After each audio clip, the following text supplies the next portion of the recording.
Hey guys, it's Bro You Whack. So this is going to be a very, I don't even know what to describe this video. I'm going to be talking about the unreleased map for Overwatch, but then I'm going to be talking about the things that are going on at Blizzard and Activision right now. But as the title reads, there is a new unreleased map for Overwatch. And what I mean by that is that there was supposed to be a brand new Overwatch Deathmatch map, but was not released due to what's going on. Again, we will talk about that. But the new Deathmatch map takes place in Malevento. I think that's how you say it. This is specifically a free-for-all map that takes place in Italy. I want to assume on the outskirts of Rialto, kind of similar like how Hanamura and Kanezaka is, where they take place very close to each other. But this map specifically takes place on a Talon base. And the screenshots we got of this map, it looks absolutely stunning. We got rays of sunshine beating into the brick buildings with lots of mountains on the outcasts of the map. So maybe it's not right outside Rialto, because Rialto is supposed to be like the big cities in Italy, where this is more or less like the countryside of it. Lots of places where people can fight in close quarter combats, and lots of other assets that you would find on Rialto, like the floating cars and the leaves, and just a lot of the Italian inspiration architecture that you would come to find on the original map. It looks like an absolutely stunning map to play on, but like I said before, it is only a deathmatch map. That means it's gonna be like Kanezaka or Chateau Guillard, where you're only gonna be playing free-for-all on it, and you're not gonna be moving a payload or capturing a flag on it anytime soon.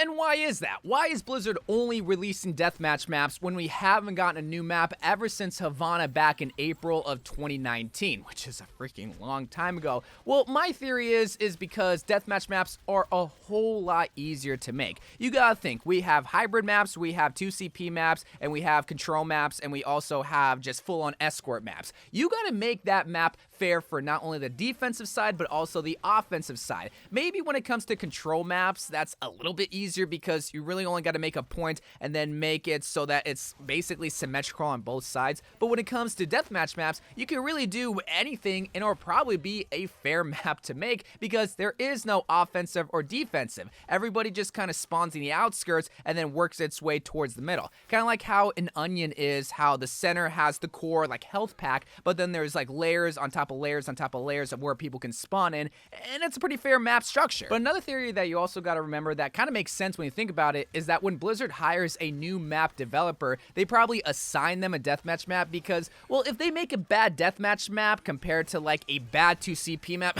Paris and Horizon Colony, then okay, so what? They made a bad deathmatch map and they don't even have to include it in the game. But if they make a good, pretty looking deathmatch map, like what happened with Kanezaka, like that's literally what happened with Kanezaka, then they can release it. And if it still sucks, well then so what? It's a bad deathmatch map that no one's really gonna complain about. Plus the assets and the texture packs and the architecture style is already made, specifically with Kanezaka. They already have an idea of what the world can look like because it's literally on the outskirts of Hanamura. They take this same Japanese-inspired architecture and just make a big city around that in this big giant circle of a map. So that's probably why we got our second deathmatch map this year, is because they probably had a great map designer that tested out an Italian deathmatch map and it was so good, so to give us, the Overwatch community, free content, they would just release it because, well, I mean, who doesn't want more free content? Yeah, we would like a new map, but we're gonna get that in the form of Overwatch 2. I mean, we already have like, what, 4, 5 brand new maps, and there's probably more to come. Deathmatch maps, well, it's not the best kind of content that we want. It's still a welcome addition because, well, hey, what do we play whenever we're queuing up for a competitive? That's right, Crying Simulator, because we just lost a bunch of SR. And then deathmatch. But then another question that you might be wondering is like, okay, it looks finished, which I'm assuming it is. Why didn't they release it? And I'm wondering the same thing. Why didn't they release it alongside the Summer Games event, which happened on Tuesday? But also, why didn't they release it maybe for a separate skin challenge, like how they did with the Kanezaka skin challenge, where they released not only Kanezaka, but the new Hanzo skin?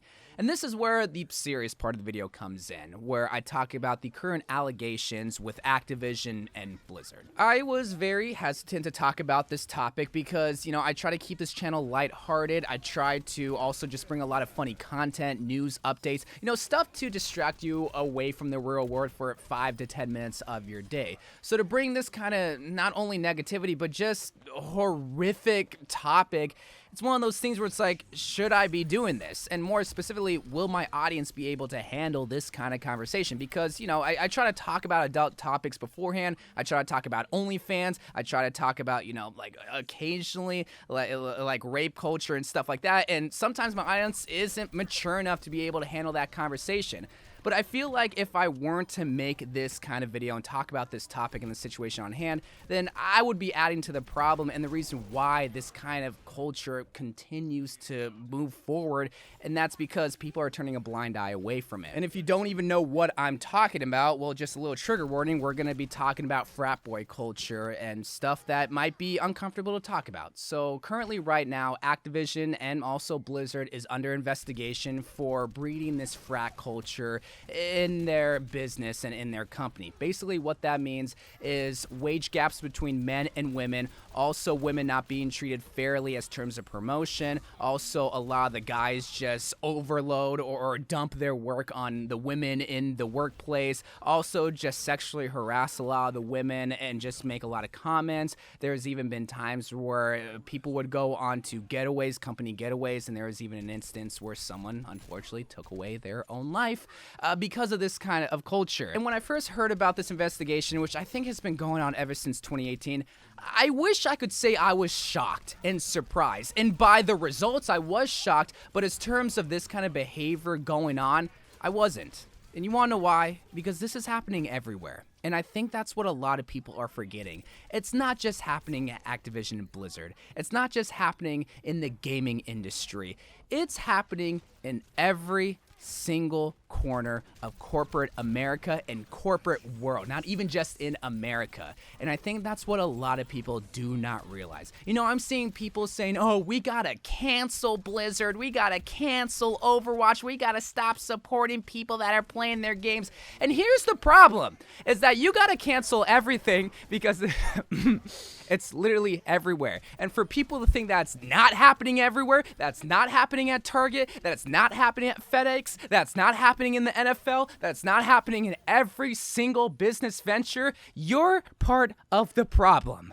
And that's why this is so sad, is that it's finally coming out, but it's just...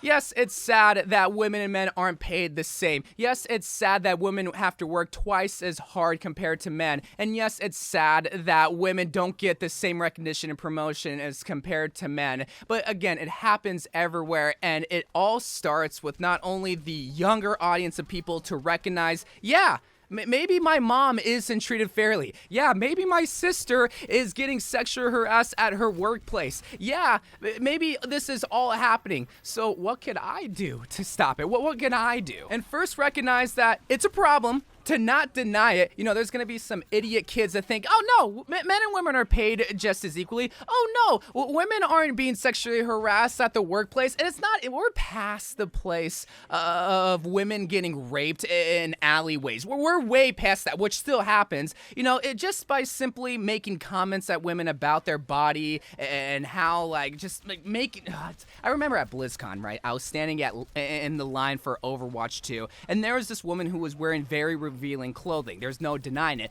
But there were some incels standing behind me saying, oh, I bet her dad is very proud of her. You know, stuff like that is the kind of stuff that, yeah, can simply stop tomorrow. But as terms of like equal pay or as terms of fair like employment and stuff like that, that's gonna take months and years to finally just change, not only here in America, but also just in the whole entire world. But, you know, just recognizing that, yeah, they're not treated as fairly can be a fixed issue tomorrow. Recognizing that, hey, let's not continuously just sexualize women. And I know I'm not perfect. I know I make tons of comments about like Diva and Mercy being hot and whatnot. And I try my best to do that with fictional characters, not with like actual people. So I know I'm not perfect in that sense. But still, I recognize that, hey, maybe I can tone it down and bring it back when it comes to sexual comments of fictional characters too. And you know, I didn't want to make a video just slamming Blizzard and Activision because, you know, at the end of the day, it's happening